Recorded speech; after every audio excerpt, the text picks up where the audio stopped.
കരഞ്ഞു. അതെടുത്ത് വീട്ടുകാർക്ക് കിട്ടിയപ്പോൾ അതാ കടയിൽ കുഴപ്പമുണ്ടാക്കാൻ കുടുംബക്കാർ വന്നിരിക്കുകയാണ്. ആ പെൺകുട്ടി അല്പമെങ്കിലും ബോധമുള്ള പെൺകുട്ടി. പക്ഷേ ചോദിക്കട്ടെ, പതിവ്രതയോടെ ചാരിതാർത്ഥ്യം സൂക്ഷിച്ച് ജീവിക്കുന്ന പെൺകുട്ടികളെ പോലും നല്ല നടപ്പിന് വിടാത്ത രൂപത്തിലല്ലേ പല ചെറുപ്പക്കാരുടെയും പ്രവർത്തനങ്ങൾ. എന്നാൽ അതിനേക്കാൾ അബദ്ധമല്ലേ സഹോദരന്മാരെ, അതേ ആൺകുട്ടികളെ കണ്ടാൽ ഇങ്ങോട്ട് വിളിച്ചു പറയുകയും ഇങ്ങോട്ടതാ അടുക്കുകയും ചെയ്യുന്ന സ്വഭാവത്തിലല്ലേ പല പെൺകുട്ടികളുമുള്ളത്. സ്വന്തം ബാപ്പ ഉദ്ദേശിച്ച കല്യാണത്തിന് പുതിയ തുണിയൊന്നില്ല. സുബ്ഹാനല്ലാഹ്, കുടുംബവുമായി ഒരുതലക്കും പറ്റാത്ത, സാഹചര്യപരമായി യോജിക്കാത്ത, അതുപോലെ തന്നെ ഒരു നിലക്കും ബാപ്പക്ക് അംഗീകരിക്കാൻ കഴിയാത്ത, ഉമ്മാക്ക് അംഗീകരിക്കാൻ കഴിയാത്ത ഏതോ ഒരു വരനെ അല്ലെങ്കിൽ ഏതോ ഒരു വധുവിനെ അവരെ മനസ്സിൽ കണ്ടുവച്ചിരിക്കുന്നു.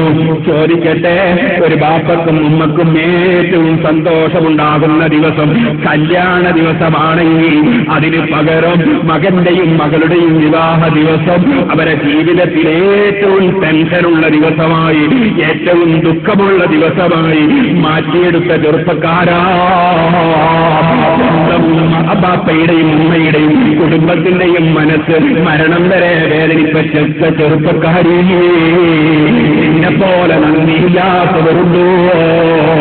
ഈ ബാപ്പയോടുള്ള കടപ്പാട് വീട്ടിയോ, ഈ ഉമ്മയോടുള്ള കടപ്പാട് വീട്ടിയോ?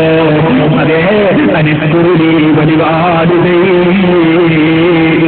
എനിക്ക് നന്ദി ചെയ്യണമെന്ന് റബ്ബ് പറഞ്ഞ ഉടനെ നിങ്ങളെ മാതാപിതാക്കൾക്ക് നന്ദി ചെയ്യണേ. അതല്ലേ റബ്ബ് സുബ്ഹാനഹു വ തആല പറഞ്ഞത്. അതുകൊണ്ട് തന്നെ സ്വന്തം പാപ്പമാരോടുള്ള കടപ്പാട്, ഉമ്മമാരോടുള്ള കടപ്പാട് അത് നിർബന്ധമായ വിഷയമാണ്. കുടുംബബന്ധം ചേർക്കൽ വളരെ നിർബന്ധമാണ്. ഇപ്പോൾ ഞാനതിലേക്ക് കടക്കുന്നില്ല. മകൾക്ക് വിവാഹം അന്വേഷിക്കുമ്പോൾ പണത്തിന്റെ പിന്നാലെ പോയിട്ട് കണ്ണുപിടിക്കുന്നവരായാലും തരക്കേടില്ല, സുന്നത്ത് ജമാഅത്തിന്റെ വിരോധിയായാലും തരക്കേടില്ല. സുബ്ഹാനല്ലാഹ്, കുട്ടിയുണ്ടായിട്ട് ബാപ്പ, അതേ ഉപ്പാപ്പ മുസ്ലിക്കാണ്, ഉപ്പാപ്പ മങ്കൂസ് മൂരിതൊരുകൊണ്ട് കാഫിറാണ് എന്ന് പറഞ്ഞാലും കുഴപ്പമില്ല. റസൂലുള്ളാഹി സാധാരണക്കാരനാണെന്ന് വാദിച്ചാലും കുഴപ്പമില്ല. പടച്ചവൻ അവയവങ്ങളുണ്ടെന്ന് വാദിച്ചാലും കുഴപ്പമില്ല. പിന്നെയോ പണമുള്ള കൂട്ടരല്ലേ. അതുകൊണ്ട് എന്റെ മകളെ ഞാനവർ വിവാഹം കഴിച്ചു കൊടുക്കുന്നു എന്ന് ചിന്തിക്കുന്ന മനുഷ്യൻ, അല്ലെങ്കിൽ അതാ അത്തരം വിവാഹബന്ധങ്ങളിൽ ഏർപ്പെടുന്നവൻ ഇമാം ഗസാലി പറഞ്ഞില്ലേ, അവൻ കുടുംബബന്ധം മുറിച്ചവനാണ്. സ്വന്തം മകളോടുള്ള കുടുംബബന്ധം മുറിച്ചവനാണവൻ. സ്വന്തം മകനോടുള്ള കുടുംബബന്ധം മുറിച്ചവനാണവൻ. അവന്റെ ബന്ധം പണത്തോടാണ്. അവന്റെ ബന്ധം അതാ പണത്തോടാണ്. നേരെ മറിച്ച് കുടുംബബന്ധം ചേർക്കുന്നവരാണെങ്കിൽ സുന്നത്ത് ജമാഅത്തിൽ പെട്ടവൻ സുന്നത്ത് ജമാഅത്തുകാരനെ അല്ലാതെ വിവാഹത്തിന് തെരഞ്ഞെടുത്തുകൂടാ. കണ്ണുകുടിയനെ തെരഞ്ഞെടുത്തുകൂടാ. സംസ്കരിക്കാത്തവനെ തെരഞ്ഞെടുത്തുകൂടാ. ഞാൻ എന്റെ വിവാഹത്തെക്കുറിച്ചുള്ള പ്രസംഗത്തിൽ അതൊക്കെ വിശദമായി പറഞ്ഞിട്ടുണ്ട്. നിങ്ങളെ കുടുംബബന്ധം ചേർക്കുന്നവനാകണം, അയൽവാസികൾക്ക് നന്മ ചെയ്യുന്നവനാകണം, കുട്ടികളോട് കാരുണ്യം ചെയ്യുന്നവനാകണം, അതേ പ്രായമുള്ളവരെ ബഹുമാനിക്കുന്നവനാകണം, പണ്ഡിതന്മാരെ ആദരിക്കുന്നവനാകണം, പണ്ഡിതന്മാരെ ഗ്രൂപ്പ് തിരിച്ച് ചീത്ത പറയുന്നവനാകരുത്, സയ്യിദന്മാരെ പാർട്ടി നോക്കി നിസാരപ്പെടുത്തുന്നവനാകരുത്, അല്ലാഹുവിന്റെ ദീനിനോട് കൂറുള്ളവനാകണം. ഒരിക്കലും തന്നെ ദീനിനെതിരായ ഒരു പ്രവർത്തനത്തോടും ഒരിക്കലും കൂറുള്ളവനാകരുത്. മോമിനീങ്ങളെ, നമ്മൾ ഒരിക്കലും തന്നെ മറ്റ് സമുദായങ്ങളെ അപമാനിക്കരുത്. അവരോട് സൗഹാർദ്ദത്തിന് പകരം അവരപമാനിക്കുന്ന പ്രവർത്തനങ്ങളിൽ ഏർപ്പെടരുത്, അവഗണിക്കരുത്. നമുക്ക് മാന്യതയുള്ള സമുദായമാണ് നമ്മുടെ സമുദായം. ഞാനൊരു കാര്യം പറയട്ടെ, സുബ്ഹാനല്ലാഹ്, ഈ അടുത്തുണ്ടായൊരു സംഭവമാണ്. ദീനുമായുള്ള ബന്ധം കുറഞ്ഞതിന്റെ പേരിൽ ഒരു സ്ഥലത്ത് ഒരു മുസ്ലിമല്ലാത്ത ഒരു നേതാവ് മരിക്കുമ്പോ ആ നേതാവിന്റെ ഫോട്ടോയിൽ വെച്ചിട്ട് അതാ ഒരു കൂട്ടർ പരിശുദ്ധ ഖുർആനോട് ഇന്നാലില്ലാഹി വ ഇന്നാ ഇലൈഹി റാജിഊൻ. ചോദിക്കട്ടെ, അതേ ചോദിക്കട്ടെ, നമ്മളെ കൂട്ടത്തിൽ കുറെ നേതാക്കളില്ലേ, മുസ്ലിം നേതാക്കൾ. ബഹുമാനപ്പെട്ട അവേലത്ത് തങ്ങൾ വഫാത്തായി പോയി, അള്ള ദറജ വർദ്ധിപ്പിക്കട്ടെ. പതിനുകൂട്ടി തങ്ങൾ വഫാത്തായി പോയി, അള്ള ദറജ വർദ്ധിപ്പിക്കട്ടെ. അതുപോലെ സുഹൃത്തുക്കളെ, പാണക്കാട് സയ്യിദ് മുഹമ്മദ് ശിഹാബ് തങ്ങൾ വഫാത്തായി പോയി, അവിടുത്തെ ഖബർ സന്തോഷത്തിലാക്കട്ടെ. അങ്ങനെ തുടങ്ങിയിട്ട് ഒരുപാട് സയ്യിദന്മാർ നമ്മളെ വിട്ടുപിരിഞ്ഞില്ലേ? ഇതുപോലെ നമ്മളെ ആലിമീങ്ങൾ പലരും വിട്ടുപിരിഞ്ഞില്ലേ? അതുപോലെ മറ്റു നേതാക്കൾ പലരും വിട്ടുപിരിഞ്ഞില്ലേ? ചോദിക്കട്ടെ, അവരുടെ ഖബറിന്റെ സമീപത്തോ അവരുടെ വീട്ടിലോ വന്നിരുന്നിട്ട് മറ്റൊരു മതക്കാരൻ രാമായണം ചൊല്ലിയാൽ, അല്ലെങ്കിൽ ഭഗവത്ഗീത വായിച്ചാൽ, അല്ലെങ്കിൽ ബൈബിൾ വായിച്ചാൽ നമ്മൾ ഇഷ്ടപ്പെടുമോ? അവരുടെ കുടുംബം ഇഷ്ടപ്പെടുമോ? അവരുടെ മക്കൾ ഇഷ്ടപ്പെടുമോ? അവരുടെ അനുയായികൾ ഇഷ്ടപ്പെടുമോ? ഇല്ല എന്നാണ് മുസ്ലിമേതിന്റെ മറുപടിയെങ്കിൽ ചോദിക്കട്ടെ, അതേ കെ കരുണാകരൻ മരണപ്പെട്ടാൽ അദ്ദേഹം രാജ്യത്തിന് ഒരുപാട് സേവനം ചെയ്ത ഉന്നത രാഷ്ട്രീയ നേതാവാണ്, അതിൽ സംശയമില്ല. ഈ മർക്കസ് സഖാഫത്ത് സുന്നയിൽ അദ്ദേഹം വന്നിട്ടുണ്ട്, അദ്ദേഹം നമ്മളോട് സഹകരിച്ചിട്ടുണ്ട്. പക്ഷേ ചോദിക്കട്ടെ, അദ്ദേഹം മരിച്ചതിന് ശേഷം അദ്ദേഹത്തെ അപമാനിക്കാൻ പാടുണ്ടോ? ചോദിക്കട്ടെ, നമ്മളെ കൂട്ടത്തിൽ ഒരു തങ്ങൾ മരിച്ചാൽ, ഒരു പണ്ഡിതൻ മരിച്ചാൽ, അല്ലെങ്കിൽ ഒരു നേതാവ് മരിച്ചാൽ, ആ മരിച്ച നേതാവിന്റെ സമീപത്ത് ബൈബിൾ വായിച്ചാൽ, രാമായണം വായിച്ചാൽ അത് അദ്ദേഹത്തെ അപമാനിക്കലാണെന്ന് നിങ്ങൾ പറയൂലേ? അതേ സമയത്ത് വീട്ടിലൊരിക്കലും തന്നെ ഖുർആൻ ഓതാത്ത ഒരു വ്യക്തി, ഖുർആൻ അംഗീകരിക്കാത്ത വ്യക്തി, അദ്ദേഹത്തിന്റെ ചിത്രവും വെച്ചിട്ട് വല്ലവനും ഖുർആൻ ഓതിയാൽ അവൻ ആ നേതാവിനെ അപമാനിച്ചവനല്ലേ? മരണപ്പെട്ടാലും ജീവിച്ചിരിക്കുന്ന കാലത്തും അന്യ സമുദായത്തിലെ ഒരു നേതാവിനെയും അപമാനിക്കരുതെന്ന് പഠിപ്പിച്ച മതമല്ലേ നമ്മുടെ മതം? അപമാനിക്കുകയല്ലോ ചെയ്യേണ്ടത്. നമ്മൾ അല്ലാഹുവിന്റെ ദീനനുസരിച്ച് ജീവിച്ച് എന്താണ് മതമെന്ന് പഠിപ്പിക്കുകയല്ലേ ചെയ്യേണ്ടത്? ഞാനിപ്പോൾ അതിലേക്ക് കടക്കുന്നില്ല. വിവരം കെട്ട ചിലർ അല്ലാഹുവിന്റെ ദീന് കൈകാര്യം ചെയ്യുമ്പോൾ ഉണ്ടാകുന്ന മുസീബത്തുകളും അതിന്റെ പുറമെ പരിശുദ്ധ ഖുർആനിന്റെ മഹത്വത്തെ ചോദ്യം ചെയ്യുന്ന ചെയ്തികളും ഒരിക്കലും അംഗീകരിക്കാൻ സാധ്യമല്ല. ഇരിക്കട്ടെ, ഞാൻ പറഞ്ഞു വന്നത് പരിശുദ്ധ ഇസ്ലാമിൽ കൽപ്പിച്ച കാര്യങ്ങൾ. സൗഹാർദ്ദത്തോടെ ലോകത്ത് ജീവിതം നയിക്കണം. വർഗീയവാദിയാകരുത്, തീവ്രവാദിയാകരുത്. ഞാൻ അതിനെ സംബന്ധിച്ച് പ്രത്യേകം പ്രസംഗിച്ച സീഡിയുണ്ടല്ലോ, ഇപ്പോൾ ഞാനതേക്ക് കടന്ന് സംസാരിക്കുന്നില്ല.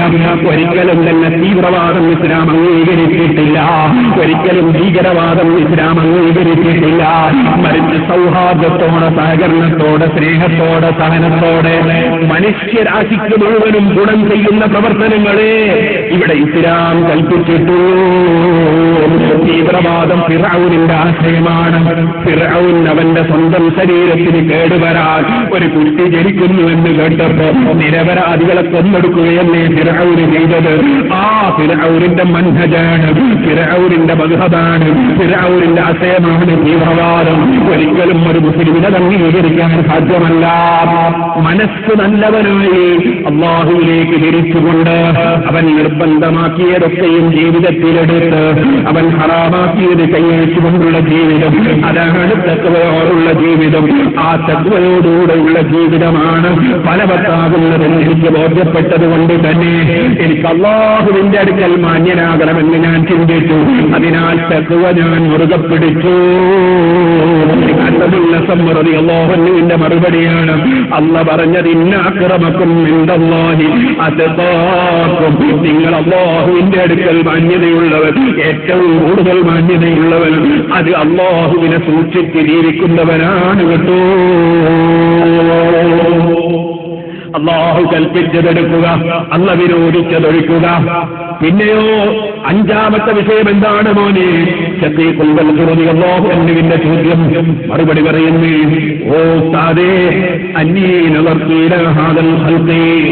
ഞാൻ ഈ സൃഷ്ടികളിലേക്ക് ഒന്നുകൂടി ചിന്തിച്ചു നോക്കി. ഈ ജനങ്ങളെ സ്വഭാവം എന്താണ്? പലരും പലരെയും കുറ്റം പറയുകയാണ്, പലരും പലരെയും ശപിക്കുകയാണ്.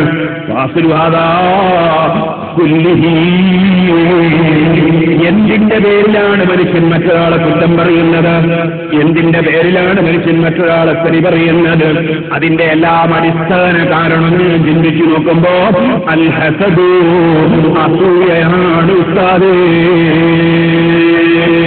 സഹോദരന്മാരെ, മർക്കസ് സഖാഫത്ത് സുന്നിയ 33 കൊല്ലം അതിന്റെ ജൈത്രയാത്ര നടത്തിയപ്പോ മഹാനായ ഉസ്താദ് അവர்கள் അല്ലാഹുവിലേക്ക് ദീർഘായുസ്സും ആഫിയത്തും നൽകട്ടെ. ഉസ്താദിന്റെ കൂടെ ഉറച്ചിരുന്ന പ്രവർത്തകരും അവിടുത്തെ ഉപദേശ നിർദ്ദേശങ്ങൾ നൽകിയ പണ്ഡിതന്മാരും സാധാരണ അവിടുത്തോട് ഒപ്പിച്ചേർന്ന് പ്രവർത്തിച്ച പ്രവർത്തകന്മാരും അവിടുത്തെ ശിഷ്യന്മാരും അതുപോലെ തന്നെ അവിടുത്തോട് സഹകരണം കാണിച്ചവരും സുബ്ഹാനല്ലാഹ് എന്തെല്ലാം ആക്ഷേപങ്ങൾ നൽകേണ്ടി വന്നു, എന്തെല്ലാം എതിർപ്പുകളെ തരണം ചെയ്യേണ്ടി വന്നു. അടിസ്ഥാന കാരണം എന്താണ്? ബഹുമാനപ്പെട്ട ഹാക്കിബുൽ റളിയല്ലാഹു അൻഹു പറഞ്ഞത് തന്നെ കുറ്റം പറയുന്നതിന്റെ ഒക്കെയും അടിസ്ഥാന കാരണം ഹസദാണ് കേട്ടോ, അസൂയയാണ് കേട്ടോ. ഇത് പറഞ്ഞുകൊണ്ട് ഹാക്കിബുൽ റളിയല്ലാഹു അൻഹു പറയാണ് ഫനദത്തു അഗ്ഹുമ്മനദത്തു ഇലാ ഖൗലില്ലാഹി അസ്സ വജല്ല. പിന്നെ ഞാൻ അല്ലാഹുവിന്റെ വാക്കിലേക്ക് ഞാൻ ഒന്ന് ചിന്തിച്ചു നോക്കി. അല്ലാഹ് എന്താ പറയുന്നത്? നഹ്നു ഖസംനാ ബൈനഹും മഈശതഹും ഫിൽ ഹയാത്തിദ് ദുനിയാ. അല്ലാഹു ജല്ല ജലാലുഹു പറയുന്നു, അതേ മനുഷ്യന്മാർക്ക് നമ്മൾ അംശയിച്ചു കൊടുത്തിരിക്കുകയാണ് അവരുടെ ജീവിതം. ഫിൽ ഹയാത്തിദ് ദുനിയാ, ഈ ഭൗതികമായ ലോകത്ത് നമ്മൾ അംശയിച്ചു കൊടുത്തിരിക്കുകയാണ്. ഓരോരുത്തർക്കും ഓരോന്ന് കൊടുത്തിരിക്കുകയാണ്. ഒരാളെ അല്ലാഹു തആല രാജാവാക്കുകയാണ്, മറ്റൊരാളെ മന്ത്രിയാക്കുകയാണ്, വേറൊരാളെ MLA ആക്കുകയാണ്, മറ്റൊരാളെ MP ആക്കുകയാണ്, ഒരാളെ പഞ്ചായത്തിന്റെ മെമ്പറാക്കുകയാണ്, ഒരാളെ പഞ്ചായത്തിന്റെ പ്രസിഡന്റാക്കുകയാണ്, വേറെ ഒരാളെ വലിയ പണക്കാരനാക്കുകയാണ്, മറ്റൊരാളെ ദരിദ്രനാക്കുകയാണ്, ഒരാളെ ഡോക്ടറാക്കുന്നു, മറ്റൊരാളെ രോഗിയാക്കുന്നു, ഒരാളെ പണ്ഡിതനാക്കുന്നു, മറ്റൊരാളെ പാമരനാക്കുന്നു. ഒരാൾക്ക് പാണ്ഡിത്യം ധാരാളമുണ്ട്, പക്ഷേ അത് ഉപകരിക്കുന്നില്ല. വേറെ ഒരാൾക്ക് പാണ്ഡിത്യം തീരെയില്ല. വേറെ ഒരാൾക്ക് പാണ്ഡിത്യമുണ്ട്, പക്ഷേ നല്ലതിന് ചെലവഴിക്കുന്നില്ല. വേറെ ഒരാൾക്ക് പാണ്ഡിത്യമുണ്ട്, പക്ഷേ കാര്യലാഭമുണ്ടെങ്കിലേ മൂപ്പരത് പ്രചരിപ്പിക്കൂ, ഇല്ലെങ്കിൽ മൂപ്പരത് പ്രചരിപ്പിക്കാൻ കിട്ടൂല. വേറെ ചിലർ അവനവന്റെ കാര്യത്തിന് വളരെ ജോറാണ്, മറ്റുള്ളവന് വേണ്ടി സഹിക്കാൻ തീരെ പിന്നിലാണ്. സുബ്ഹാനല്ലാഹ്. വേറെ ചിലർക്ക് പേപ്പറിൽ പേര് വരണം, അതുപോലെ തന്നെ നോട്ടീസിൽ പേര് കാണണം. സ്വാഗതം പറയാൻ വിട്ടുപോയാൽ പിന്നെ മൂപ്പരടുത്ത യോഗത്തിനുണ്ടാവൂല, നന്ദി പറയാൻ വിട്ടുപോയിട്ടുണ്ടെ പിന്നെ കമ്മിറ്റി തന്നെ ഇല്ല. ഈ രൂപത്തിലൊക്കെയും പലതും ചിന്തിക്കുന്നവർ